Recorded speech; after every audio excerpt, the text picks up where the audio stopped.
Jerry Asp is a man who wears many hats, literally and figuratively. His collection contains gifts that remind him of the friendships he has developed over decades of connecting Indigenous communities, mining companies, and governments.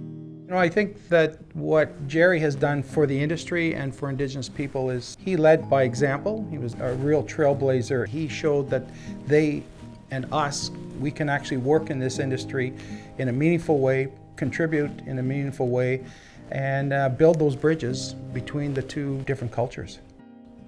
Jerry is a very rare kind of leader. He is a leader that gives everything he has for the well-being of people.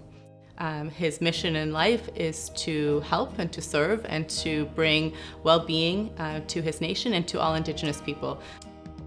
Jerry's inherent talents as a leader, educator, and entrepreneur come from his deep family roots. My grandfather, George Adzursa, was the last true hereditary chief of the Tahltan people. Family was important, hard work was important, and education was important.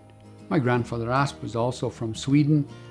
He jumped ship in Baton Rouge, Louisiana, worked his way up through the logging camps in Wisconsin, learned to speak English, and then came west looking for gold up in the Stikine. Met my grandmother in 1919. They were married in 1920. In 1921, they moved to Porter's Landing. In 1947, when the town went up for sale, he bought the whole town. So we own the town of Porter's Landing. So that's the kind of background I came from.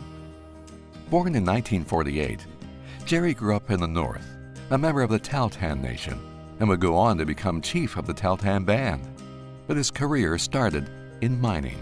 Well, I chose mining because it was the bush life. I liked to be out in the bush, and I was big and strong, and that's what they wanted. They wanted big, strong guys. They could work and teach them how to do things in mining underground as well as on surface, the diamond drills.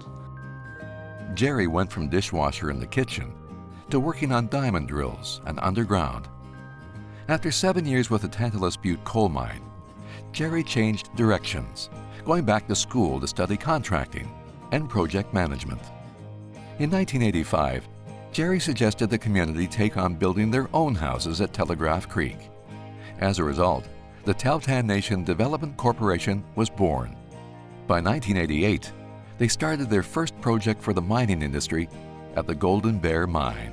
So we negotiated an agreement. We did a joint venture with Arctic Construction to do the 160-kilometer road.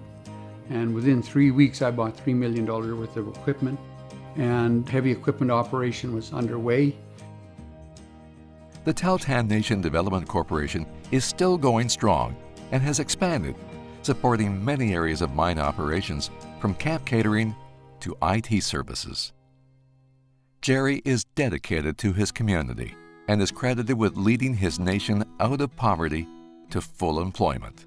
When we started the Tahltan Nation Development Corporation, we had 98% unemployment in the winter and 65% in the summer. And in 2006, we had 0 unemployment in the summer and 5% in the winter. And even today, we have no unemployment in our nation.